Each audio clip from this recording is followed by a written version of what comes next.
ਜਥੇਦਾਰ ਬਾਬਾ ਗੁਰਪ੍ਰੀਤ ਸਿੰਘ ਰੰਧਾਵਾ ਜੀ। ਰੰਧਾਵਾ ਸਾਹਿਬ ਕਿਵੇਂ ਦੇਖਦੇ ਹੋ, ਚੋਣਾਂ ਹੋਈਆਂ ਨੇ 2 ਦਿਨ ਪਹਿਲਾਂ, ਉਧਰੋਂ ਦੀ ਦਿੱਲੀ ਐਸਜੀਪੀਸੀ ਦੇ ਜਿਹੜੇ ਸੀਗੇ ਸਿਰਸਾ ਸਾਹਿਬ ਉਹ ਵੀ ਬੀਜੇਪੀ 'ਚ ਚੱਲ ਗਏ ਨੇ। ਕਿ ਗੁਰਦੁਆਰਿਆਂ ਦੇ ਵਿੱਚ ਜਿਹੜੀ ਹੈ ਲੀਡਰਾਂ ਦੀ ਹੱਦੋਂ ਵੱਧ ਦਖਲਅੰਦਾਜ਼ੀ ਹੈ। ਜਿਹੜਾ ਇਹਨਾਂ ਨੇ ਗੁਰੂ ਘਰ ਦੇ ਮੈਨੇਜਰਾਂ ਨੂੰ, ਉੱਥੇ ਦੇ ਸਟਾਫ ਨੂੰ ਇਹਨਾਂ ਨੇ ਆਪਣੇ ਕਰਿੰਦੇ ਬਣਾ ਕੇ ਰੱਖਿਆ ਹੋਇਆ ਹੈ। ਹੋਟਲਾਂ ਦੀ ਤਰ੍ਹਾਂ ਗੁਰਦੁਆਰਿਆਂ ਨੂੰ ਇਹ ਵਰਤ ਰਹੇ ਨੇ, ਗੁਰਦੁਆਰਿਆਂ ਦੀਆਂ ਗੱਡੀਆਂ ਵਰਤ ਰਹੇ ਨੇ। ਸੋ ਉਹਦੇ 'ਤੇ ਵੀ ਕੰਮ ਕਰਾਂਗੇ, ਉਹਦੇ 'ਤੇ ਕੋਸ਼ਿਸ਼ ਕਰਾਂਗੇ ਇਹ ਚੀਜ਼ਾਂ ਬੰਦ ਹੋਣੀਆਂ ਚਾਹੀਦੀਆਂ। ਸਾਡੇ ਕੋਲ ਤਖਤ 3 ਨੇ ਪੰਜਾਬ ਦੇ ਵਿੱਚ, ਪਰ ਉਹਦੇ ਜਥੇਦਾਰ 2 ਨੇ। ਜਿਵੇਂ ਮਤਲਬ ਸਰਕਾਰਾਂ ਇੱਕ ਡੀਸੀ ਨੂੰ ਦੂਸਰਾ ਛੁੱਟੀ 'ਤੇ ਚਲਿਆ ਹੋਵੇ ਵਾਧੂ ਚਾਰਜ ਦੇ ਦਿੰਦੀਆਂ ਨੇ, ਉਹਨਾਂ ਦਾ ਵੀ ਇੱਕ ਲਿਮਟ ਹੈ ਮਹੀਨੇ ਲਈ ਜਾਂ 2 ਮਹੀਨੇ ਲਈ। ਪਰ ਇੱਥੇ 2 ਸਾਲ ਹੋ ਗਏ, ਦਮਦਮਾ ਸਾਹਿਬ ਦਾ ਜਥੇਦਾਰ ਉਹਨੂੰ ਕਾਰਜਕਾਰਨੀ ਅਕਾਲ ਤਖਤ 'ਤੇ ਲਾਇਆ ਹੋਇਆ। ਕੀ ਇਹਨਾਂ ਨੂੰ ਇੱਕ ਗ੍ਰੰਥੀ ਵੀ ਨਹੀਂ ਮਿਲ ਰਿਹਾ ਹੈਗਾ ਇੰਨੇ ਹਜ਼ਾਰਾਂ ਗ੍ਰੰਥੀ ਸਿੰਘਾਂ ਦੇ ਵਿੱਚੋਂ? ਇਹ ਹਾਲਾਂਕਿ ਪਤਾ ਆਪਾਂ ਨੂੰ ਹੈਗਾ ਕਿ ਜਿਹਨੇ ਲੱਗਣਾ ਉਹਨੇ ਕੀ ਚੰਦ ਚਾੜ੍ਹਦੇ ਨੇ, ਜਾਂ ਜਿਹੜੇ ਪਹਿਲੇ ਚਾੜ੍ਹ ਗਏ ਤੇ ਜਾਂ ਹੁਣ ਜਿਹੜੇ ਚਾੜ੍ਹ ਰਹੇ ਨੇ। ਜਿਹੜੀ ਸ਼੍ਰੋਮਣੀ ਕਮੇਟੀ ਆ ਤਾਂ ਸਰਕਾਰੀਕਰਨ ਹੋ। ਤੁਸੀਂ ਹੁਣ ਕਿਸੇ ਵੀ ਦਫ਼ਤਰ 'ਚ ਚਲ ਜਾਓ ਮੈਨੇਜਰਾਂ ਦੇ, ਤੁਹਾਨੂੰ ਉੱਥੇ ਫੀਲਿੰਗ ਇਹ ਆਊਗੀ ਕਿ ਜਿਵੇਂ ਤੁਸੀਂ ਕਿਸੇ ਸਰਕਾਰੀ ਅਧਿਕਾਰੀ ਦੇ ਦਫ਼ਤਰ 'ਚ ਬੈਠੇ ਹੋ। ਇਹ ਨਹੀਂ ਹੋਣਾ ਚਾਹੀਦਾ ਗੁਰੂ ਘਰ ਵਿੱਚ। ਉੱਥੇ ਜੇ ਕੋਈ ਗੁਰੂ ਘਰ ਦੇ ਦਫ਼ਤਰ ਵਿੱਚ ਜਾਵੇ ਉਹਨੂੰ ਉੱਥੋਂ ਗੁਰੂ ਘਰ ਵਾਲੀ ਫੀਲਿੰਗ ਆਵੇ। ਸੋ ਇਹ ਸਾਡੇ ਜਿਹੜੇ ਲੀਡਰਾਂ ਨੇ ਇਹ ਗੰਦ ਪਾਇਆ, ਇਹਨਾਂ ਨੇ ਸਰਕਾਰੀਕਰਨ ਕਰ ਦਿੱਤਾ ਉਹਦਾ। ਹੁਣ ਉਹੀ ਤਰੀਕਾ ਜਿਹੜੇ ਮੈਨੇਜਰ ਜਾਂ ਉਹ ਸਟਾਫ ਹੈ, ਉਹੀ ਤਰੀਕਾ ਉਹਨਾਂ ਨੇ ਅਪਣਾ ਲਿਆ। ਉਹਨਾਂ ਦਾ ਵਿਚਰਨ ਦਾ ਤਰੀਕਾ, ਉਹਨਾਂ ਦਾ ਕੰਮ ਕਰਨ ਦਾ ਤਰੀਕਾ ਜਿਵੇਂ ਸਰਕਾਰੀ ਮੁਲਾਜ਼ਮ ਕਰਦੇ ਹੁੰਦੇ ਨੇ, ਹੈ ਸੇਵਾਦਾਰ। ਦਿੱਲੀ ਐਸਜੀਪੀਸੀ ਦੀ ਗੱਲ ਕਰੀਏ, ਬੀਤੇ ਦਿਨੀ ਮਨਜਿੰਦਰ ਸਿੰਘ ਸਿਰਸਾ ਜੀ ਬੀਜੇਪੀ 'ਚ ਸ਼ਾਮਲ ਹੋਏ ਨੇ। ਕਿਵੇਂ ਲੱਗਦਾ ਦਿੱਲੀ ਦੀ ਪੋਲੀਟੀਕਲ ਨੂੰ ਦੇਖ ਕੇ ਵੀ ਉੱਥੇ ਵੀ ਗੁਰਦੁਆਰਾ ਸਾਹਿਬਾਂ ਦੇ ਵਿੱਚ ਮਤਲਬ ਕਾਫੀ ਕਹਿੰਦੇ ਵੀ ਉੱਪਰ ਥੱਲੇ ਹੁੰਦਾ ਰਿਹਾ ਕੰਮ? ਮੈਨੂੰ ਇਤਰਾਜ਼ ਮਨਜਿੰਦਰ ਸਿੰਘ ਸਿਰਸੇ ਦੇ ਬੀਜੇਪੀ 'ਚ ਜਾਣ ਤੋਂ ਨਹੀਂ, ਮੈਨੂੰ ਇਤਰਾਜ਼ ਮਨਜਿੰਦਰ ਸਿੰਘ ਸਿਰਸੇ ਦੇ ਗੁਰਦੁਆਰਾ ਪ੍ਰਬੰਧਕ ਕਮੇਟੀ ਦੇ ਪ੍ਰਧਾਨ ਬਣਤੇ ਹੈ। ਦੇਖੋ, ਉਹਦਾ ਬੇਸ ਰਾਜਨੀਤੀ ਸੀ। ਉਹ 2 ਵਾਰੀ ਐਮਐਲਏ ਰਿਹਾ, ਤੀਜੀ ਵਾਰ ਹਾਰ ਗਿਆ। ਜਦੋਂ ਉੱਥੋਂ ਹਾਰ ਗਿਆ ਉਹਨੂੰ ਲਿਆ ਕੇ ਪ੍ਰਧਾਨ ਬਣਾਤਾ।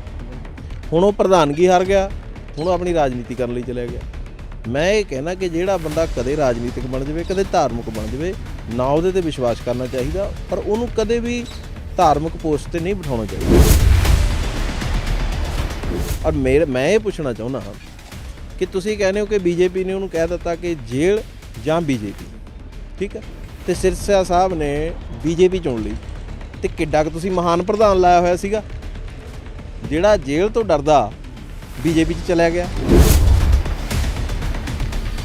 ਰੰਧਾਵਾ ਸਾਹਿਬ, ਤੁਸੀਂ ਧਰਮ ਦੀ ਗੱਲ ਕਰਦੇ ਹੋ ਤੇ ਹੁਣ ਤੱਕ ਜਿਹੜਾ ਬੇਅਦਬੀ ਗੋਲੀकांड ਹੋਇਆ ਸੀਗਾ, ਬਾਈਬਲ ਕਲਾਂ ਗੋਲੀकांड ਹੋਇਆ, ਇੰਨੇ ਆਪਣੇ ਗੁਰੂ ਗ੍ਰੰਥ ਸਾਹਿਬ ਦੇ ਸਰੂਪ ਅੰਗ ਪਾੜੇ ਗਏ, ਖਿਲਰੇ, ਉਹਨਾਂ ਦਾ ਹਜੇ ਤੱਕ ਇਨਸਾਫ ਨਹੀਂ ਹੋਇਆ।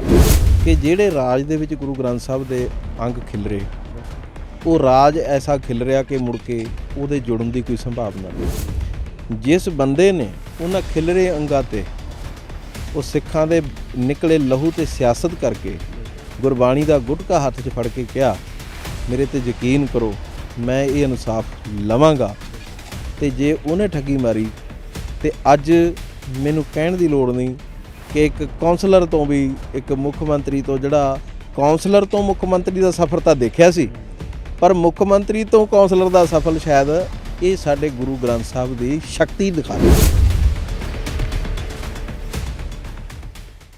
D5 ਚੈਨਲ ਪੰਜਾਬੀ ਦੇਖ ਰਹੇ ਸਾਰੇ ਸਰੋਤਿਆਂ ਦਾ ਸਵਾਗਤ ਹੈ। ਬੀਤੀ 29 ਤਰੀਕ ਨੂੰ ਪੰਜਾਬ ਦੇ ਵਿੱਚ ਐਸਜੀਪੀਸੀ ਦੀਆਂ ਚੋਣਾਂ ਹੋਈਆਂ ਨੇ, ਸਾਰੇ ਤੇ ਗੱਲਬਾਤ ਕਰਾਂਗੇ। ਸਾਡੇ ਨਾਲ ਨੇ ਜਥੇਦਾਰ ਬਾਬਾ ਗੁਰਪ੍ਰੀਤ ਸਿੰਘ ਰੰਧਾਵਾ ਜੀ। ਰੰਧਾਵਾ ਸਾਹਿਬ, ਕਿਵੇਂ ਦੇਖਦੇ ਹੋ, ਚੋਣਾਂ ਹੋਈਆਂ ਨੇ 2 ਦਿਨ ਪਹਿਲਾਂ, ਉਧਰੋਂ ਦੀ ਦਿੱਲੀ ਐਸਜੀਪੀਸੀ ਦੇ ਜਿਹੜੇ ਸੀਗੇ ਸਿਰਸਾ ਸਾਹਿਬ ਉਹ ਵੀ ਬੀਜੇਪੀ 'ਚ ਚੱਲ ਗਏ ਨੇ। ਪਹਿਲਾਂ ਤਾਂ ਪੰਜਾਬ ਬਾਰੇ ਗੱਲ ਕਰੀਏ, ਕਿਵੇਂ ਰਹੀਆਂ ਨੇ ਇਹ ਚੋਣਾਂ ਐਤਕੀ? ਦੇਖੋ, ਇਹ ਪ੍ਰਕਿਰਿਆ ਹੈ 1925 ਦਾ ਜਿਹੜਾ ਐਕਟ ਹੈ ਉਹਦੇ ਮੁਤਾਬਕ ਕਿ ਹਰ ਸਾਲ ਜਿਹੜੀ ਹੈ ਅਹੁਦੇਦਾਰਾਂ ਦੀ ਚੋਣ ਹੁੰਦੀ ਹੈ, ਜਿਹੜੀ ਮੈਂਬਰ ਕਰਦੇ ਨੇ, ਅਤੇ ਜਨਰਲ ਚੋਣ ਜਿਹੜੀ ਹੁੰਦੀ ਆ ਉਹ ਸੰਗਤ ਕਰਦੀ ਆ। ਅਤੇ ਉਹਦੇ ਮੁਤਾਬਕ ਜਿਹੜਾ ਇਸ ਵਾਰ ਚੋਣ ਸੀਗੀ 29 ਤਰੀਕ ਨੂੰ, ਉਹਦੇ ਵਿੱਚ ਬਹੁਮਤ ਜਿਹੜਾ ਹੈਗਾ ਉਹ ਬਾਦਲ ਦਲ ਦੇ ਕੋਲ ਆ। ਸੋ ਉਹਨਾਂ ਨੇ ਆਪਣੇ ਅਹੁਦੇਦਾਰ ਅਤੇ ਐਗਜ਼ੈਕਟਿਵ ਮੈਂਬਰ ਬਣਾਏ ਨੇ। ਤੋ ਜਿਹੜੇ ਗੁਰੂ ਕੇ ਸਿੱਖ, ਭਾਵੇਂ ਗਿਣਤੀ ਉਹਨਾਂ ਦੀ ਥੋੜ੍ਹੀ ਆ, ਪਰ ਉਹਨਾਂ ਦਾ ਅਖਲਾਕ ਬੜਾ ਵੱਡਾ, ਅਤੇ ਜਿਹੜੇ ਆਪਣੇ ਗੁਰੂ ਨੂੰ ਸਮਰਪਿਤ ਹੋ ਕੇ ਗੁਰੂ ਦੀਆਂ ਪਰੰਪਰਾਵਾਂ ਦੇ ਲਈ ਜਾਂ ਗੁਰੂ ਘਰ ਦੇ ਨਿਜ਼ਾਮ ਦੇ ਵਿੱਚ ਜਿੰਨੀਆਂ ਘਾਟਾਂ ਨੇ ਉਹਦੇ ਲਈ ਜਦੋਜਹਿਦ ਕਰ ਰਹੇ ਨੇ। ਸੋ ਉਹਨਾਂ ਸਾਰਿਆਂ ਨੇ ਜਿਹੜਾ ਇਕੱਤਰ ਹੋ ਕੇ ਤੇ ਬਤੌਰ Shiromani committee interim committee member ਜਿਹੜਾ ਉਹਦੇ ਵਿੱਚ ਦਾਸ ਨੂੰ ਜਿਹੜੀ ਹੈ ਇਹ ਸੇਵਾ ਜਿਹੜੀ ਹੈ ਉਹ ਦਿੱਤੀ ਹੈ ਜੀ। ਹਾਂਜੀ। ਤੇ ਹੁਣ ਤੁਹਾਨੂੰ ਕਿਵੇਂ ਲੱਗਦਾ, ਕਿਉਂਕਿ ਅੱਗੇ ਵਿਧਾਨ ਸਭਾ ਚੋਣਾਂ ਵੀ ਨੇੜੇ ਨੇ, ਕਿਉਂਕਿ ਕਾਫੀ ਮੁੱਦੇ ਨੇ, ਐਸਜੀਪੀਸੀ ਦੇ ਵੀ ਨਵੇਂ ਤੋਂ ਨਵੇਂ ਮੁੱਦੇ ਨਿਕਲਦੇ ਆਉਂਦੇ ਨੇ, ਦਰਬਾਰ ਸਾਹਿਬ ਤੋਂ ਲੈ ਕੇ ਕੁਛ ਨਾ ਕੁਛ ਮਤਲਬ ਉੱਚੀ ਨੀਚ ਹੁੰਦੀ ਰਹਿੰਦੀ ਹੈ। ਕਿਵੇਂ ਲੱਗਦਾ ਵੀ ਐਤਕੀ ਐਸਜੀਪੀਸੀ ਚੋਣਾਂ ਦਾ ਮਤਲਬ ਜਿਹੜੀਆਂ ਵਿਧਾਨ ਸਭਾ ਚੋਣਾਂ ਨੇ ਉਹਦੇ ਉੱਪਰ ਕੋਈ ਵੱਡਾ ਪ੍ਰਭਾਵ ਪਊਗਾ? ਦੇਖੋ ਜਿਹੜੇ ਤੁਸੀਂ ਗੱਲ ਕੀਤੀ ਹੈ ਇਹ ਹੁੰਦੀ ਹੈ ਦੋ ਤਰ੍ਹਾਂ ਦੀ। ਇੱਕ ਤਾਂ ਹੈ ਕਿ ਸਾਡੇ ਇਸ਼ੂ ਕੌਮੀ ਇਸ਼ੂ ਬਿਲਕੁਲ ਵੱਡੇ ਜੀ, ਤੇ ਇੱਕ ਹੁੰਦੇ ਨੇ ਕਿ ਐਵੇਂ ਸ਼ਰਾਰਤ ਜੀ ਕਰ ਦੇਣੀ ਥੋੜ੍ਹੀ ਗੱਲ ਤੇ। ਉਹ ਮੈਨੂੰ ਲੱਗਦਾ ਠੀਕ ਨਹੀਂ ਕਿ ਐਵੇਂ ਗੁਰੂ ਘਰਾਂ ਨੂੰ ਜਾਂ ਸੇਵਾਦਾਰਾਂ ਨੂੰ ਥ੍ਰੈਟ ਮਾਰਨ ਵਾਸਤੇ, ਬਦਨਾਮ ਕਰਨ ਵਾਸਤੇ ਉਹ ਤੋਂ ਲੋਕਾਂ ਨੂੰ ਗਰੇਜ਼ ਕਰਨਾ ਚਾਹੀਦਾ, ਕਿਉਂਕਿ ਮਾੜੀਆਂ ਮੋਟੀਆਂ ਗੱਲਾਂ ਤਾਂ ਘਰਾਂ ਦੇ ਵਿੱਚ ਵੀ ਹੁੰਦੀਆਂ ਨੇ, ਬਰਦਾਸ਼ਤ ਕਰਨਾ ਚਾਹੀਦਾ। ਤੇ ਜਿਹੜੇ ਹੈਗੇ ਕੌਮੀ ਮੁੱਦੇ, ਮੇਰਾ ਜਿਹੜਾ ਏਜੰਡਾ ਉਹ ਇਹਨਾਂ ਮੁੱਦਿਆਂ ਤੇ ਰਹੂਗਾ। ਉਹਨਾਂ ਮੁੱਦਿਆਂ ਦੇ ਵਿੱਚ ਸਭ ਤੋਂ ਵੱਡਾ ਮੁੱਦਾ ਕਿ ਜੂਨ 1984 ਦਾ ਜਿਹੜਾ ਸਰਮਾਇਆ ਜਿਹੜਾ ਫੌਜ ਲੈ ਗਈ ਸੀ ਜੀ, ਉਸ ਤੋਂ ਬਾਅਦ ਉਹਨਾਂ ਨੇ ਵਾਪਸ ਕੀਤਾ ਤੇ ਪਰ ਉਹ ਅੱਜ ਸਿੱਖ ਲਾਇਬ੍ਰੇਰੀ ਰੈਫਰੈਂਸ ਜਿਹੜੀ ਲਾਇਬ੍ਰੇਰੀ ਉਹ 'ਚ ਹੈ ਨਹੀਂ। ਹਾਈ ਕੋਰਟ ਦੇ ਵਿੱਚ ਕੇਸ ਕਿਸੇ ਸਿੱਖ ਨੇ ਪਾਇਆ ਜੀ, ਤਾਂ ਹਾਈ ਕੋਰਟ ਨੇ ਸ਼੍ਰੋਮਣੀ ਕਮੇਟੀ ਨੂੰ ਪੁੱਛਿਆ, ਨਾਲ ਫੌਜ ਨੂੰ ਪੁੱਛਿਆ ਤੇ ਸੈਂਟਰ ਸਰਕਾਰ ਨੂੰ ਪੁੱਛਿਆ ਜੀ। ਤੇ ਸੈਂਟਰ ਸਰਕਾਰ ਤੇ ਫੌਜ ਨੇ ਜਿਹੜੀਆਂ ਰਸੀਟਾਂ ਸੀ ਉਹ ਪੇਸ਼ ਕਰ ਦਿੱਤੀਆਂ ਕਿ ਅਸੀਂ ਆਹ ਤਰੀਕ ਨੂੰ ਇਹਨਾਂ ਨੂੰ ਵਾਪਸ ਕਰ ਚੁੱਕੇ ਹਾਂ ਜੀ, ਇਹਨਾਂ ਦੇ ਰਜਿਸਟਰਾਂ ਦੇ ਵਿੱਚ ਦਰਜ ਨੇ। ਤੇ ਪਰ ਸ਼੍ਰੋਮਣੀ ਕਮੇਟੀ ਨੂੰ ਪੁੱਛ ਰਹੇ ਨੇ, 7 ਸਾਲ ਹੋ ਗਏ ਸ਼੍ਰੋਮਣੀ ਕਮੇਟੀ ਉਹਦਾ ਕੋਈ ਜਵਾਬ ਨਹੀਂ ਰਹੇ। ਦੇਖੋ ਜਿਹਦਾ ਘਰ ਦਾ ਸਮਾਨ ਖੋਇਆ ਵਾ ਹੋਵੇ ਉਹ ਕਹੇ ਮੈਂ ਕਮੇਟੀ ਬਣਾ ਕੇ ਦੱਸੂਗਾ ਜਾਂ ਮੈਂ ਹਜੇ ਦੇਖ ਕੇ ਦੱਸੂਗਾ, ਇਹ ਆਪਣੇ ਆਪ ਦੇ ਵਿੱਚ ਵੱਡੇ ਸਵਾਲ ਖੜੇ ਕਰਨ ਕਿ ਉਹ ਸਰਮਾਇਆ ਗਿਆ ਕਿੱਥੇ। ਉਹ ਸਰਮਾਇਆ ਕੋਈ ਆਮ ਸਰਮਾਇਆ ਨਹੀਂ। ਹੁਣ ਸੋਨਾ ਹੋਵੇ ਜਾਂ ਪੈਸੇ ਹੋ ਜਾਣ ਕੋਈ ਗੱਲ ਨਹੀਂ, ਜੇ ਇੱਧਰ ਉੱਧਰ ਹੋ ਵੀ ਜਾਣ ਤਾਂ ਉਹ ਬਰਦਾਸ਼ਤ ਕੀਤੇ ਜਾ ਸਕਦੇ ਨੇ ਵੀ ਚਲੋ, ਕਿਉਂਕਿ ਉਹਦੀ ਭਰਪਾਈ ਹੋ ਸਕਦੀ ਹੈ।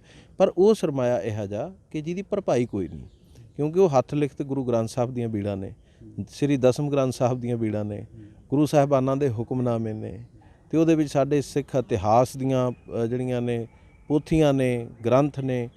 ਸੋ ਉਹਦੇ ਲਈ ਇੱਕ ਪ੍ਰੈਫਰੈਂਸ ਜਿਹੜਾ ਨੰਬਰ 1 ਇਹ ਆ। ਦੂਸਰਾ ਹੈ 328 ਸਰੂਪਾਂ ਦਾ ਮਸਲਾ ਚੱਲਦਾ ਕਿ ਉਹ ਨਹੀਂ ਪਤਾ ਲੱਗ ਰਿਹਾ। ਤੇ ਪਹਿਲਾਂ ਮੰਨ ਗਏ ਵੀ ਹਾਂ ਗੈਪ ਹੋਏ, ਸਾਰਾ ਕੁਝ ਹੋਇਆ, ਉੱਥੇ ਸੰਸਕਾਰ ਹੋਇਆ, ਪਰ ਉਸ ਤੋਂ ਬਾਅਦ ਉਸ ਪਾਪ ਦੇ ਉੱਤੇ ਪਰਦਾ ਪਾਉਣ ਲਈ ਝੂਠੀਆਂ ਸੱਚੀਆਂ ਕਹਾਣੀਆਂ ਘੜ ਕੇ ਤੇ ਉਹਦੇ ਵਿੱਚ ਕੁਝ ਜਿਹੜੇ ਮੁਲਾਜ਼ਮ ਸੀ ਕੁਝ ਬਚਾ ਲਏ ਤੇ ਕਿਸੇ ਤੇ ਕਾਰਵਾਈ ਕਰਤੀ, ਕਿਸੇ ਨੂੰ ਕੈਨੇਡਾ ਭੇਜਤਾ, ਕਿਸੇ ਨੂੰ ਰੱਖ ਲਿਆ। ਸੋ ਉਹ ਜਿਹੜਾ ਉਹਨੂੰ ਉਹਦੇ ਤੇ ਗੱਲ ਕਰਨੀ ਹੈ। ਤੀਸਰਾ ਹੈ ਕਿ ਗੁਰਦੁਆਰਿਆਂ ਦੇ ਵਿੱਚ ਜਿਹੜੀ ਆ ਲੀਡਰਾਂ ਦੀ ਹੱਦੋਂ ਵੱਧ ਦਖਲਅੰਦਾਜ਼ੀ ਆ, ਜਿਹੜਾ ਇਹਨਾਂ ਨੇ ਗੁਰੂ ਘਰ ਦੇ ਮੈਨੇਜਰਾਂ ਨੂੰ, ਉੱਥੇ ਦੇ ਸਟਾਫ ਨੂੰ ਇਹਨਾਂ ਨੇ ਆਪਣੇ ਕਰਿੰਦੇ ਬਣਾ ਕੇ ਰੱਖਿਆ ਹੋਇਆ ਹੈ। ਹੋਟਲਾਂ ਦੀ ਤਰ੍ਹਾਂ ਗੁਰਦੁਆਰਿਆਂ ਨੂੰ ਇਹ ਵਰਤ ਰਹੇ ਨੇ, ਗੁਰਦੁਆਰਿਆਂ ਦੀਆਂ ਗੱਡੀਆਂ ਵਰਤ ਰਹੇ ਨੇ। ਸੋ ਉਹਦੇ ਤੇ ਵੀ ਕੰਮ ਕਰਾਂਗੇ, ਉਹਦੇ ਤੇ ਕੋਸ਼ਿਸ਼ ਕਰਾਂਗੇ ਇਹ ਚੀਜ਼ਾਂ ਬੰਦ ਹੋਣੀਆਂ ਚਾਹੀਦੀਆਂ ਨੇ। ਗਰੀਬ ਗੁਰਸਿੱਖਾਂ ਦੇ ਸੇਵਾਦਾਰ, ਜੇ ਕਿਸੇ ਨੇ ਆਪਣੀ ਗਰੀਬੀ ਕਰਕੇ ਗੁਰਦੁਆਰੇ ਸੇਵਾਦਾਰ ਲਾਤਾ ਤਾਂ ਉਹਦਾ ਇਹ ਮਤਲਬ ਨਹੀਂ ਕਿ ਕੋਈ ਟੁੱਚਾ ਜਿਹਾ ਲੀਡਰ ਆ ਕੇ ਜਿਹੜਾ ਹੈ ਉਹ ਆਪਣਾ ਉਹ ਤੋਂ ਕੰਮ ਕਰਾਵੇ, ਆਪਣੇ ਘਰ 'ਚ ਕੰਮ ਕਰਾਵੇ, ਆਪਣਾ ਡਰਾਈਵਰ ਰੱਖੇ। ਇਹ ਕਿਤੇ ਵੀ, ਕਿਉਂਕਿ ਇਹਨਾਂ ਨੂੰ ਇਸ ਗੱਲ ਦੀ ਸ਼ਰਮ ਹੋਣੀ ਚਾਹੀਦੀ ਹੈ। ਮੰਨ ਲਓ ਤੁਹਾਡਾ ਬੱਚਾ ਕਿਤੇ ਚਲਾ ਜਾਵੇ, ਵਿਦੇਸ਼ ਦੇ ਵਿੱਚ ਚਲਾ ਜਾਵੇ ਤੇ ਕਿਸੇ ਦੇ ਘਰ ਰੱਖਿਆ ਹੋਵੇ ਤੇ ਉਹ ਲਵਾਵੇ ਉਹ ਤੋਂ ਪੋਚਾ ਘਰ ਦੇ ਵਿੱਚ ਤੇ ਉਹ ਕਰਾਵੇ ਉਹ ਤੋਂ ਕੰਮ, ਤੇ ਇਹ ਲੀਡਰਾਂ ਨੂੰ ਪੁੱਛੋ ਕੀ ਬੀਤੂਗੀ ਤੁਹਾਡੇ ਨਿਆਣੇ ਜਦੋਂ ਕਿਸੇ ਦੇ ਘਰ, ਜੇ ਉਹ ਗਰੀਬ ਨੇ ਤੇ ਉਹਨਾਂ ਨੂੰ ਗੁਰਦੁਆਰੇ ਨੇ ਆਸਰਾ ਦੇ ਦਿੱਤਾ। ਦੇਖੋ ਗੁਰੂ ਘਰ ਸੇਵਾ ਕਰੂਗਾ ਉਹਦਾ ਸਿਰ ਉੱਚਾ ਹੁੰਦਾ ਕਿ ਮੈਂ ਗੁਰੂ ਘਰ ਸੇਵਾ ਕਰ ਰਿਹਾ, ਉਹਨੂੰ ਕੋਈ ਸ਼ਰਮ ਨਹੀਂ, ਉਹਨੂੰ ਕੋਈ ਮਿਹਣਾ ਨਹੀਂ। ਪਰ ਦੇਖੋ ਇੱਕ ਉਹ ਕਿਸੇ ਬੰਦੇ ਦੇ ਘਰ ਕੰਮ ਕਰੇ, ਤਨਖਾਹ ਗੁਰਦੁਆਰੇ ਤੋਂ ਲਵੇ, ਇਹ ਚੀਜ਼ਾਂ ਇੱਕ ਏਜੰਡਾ ਇਹ ਆ।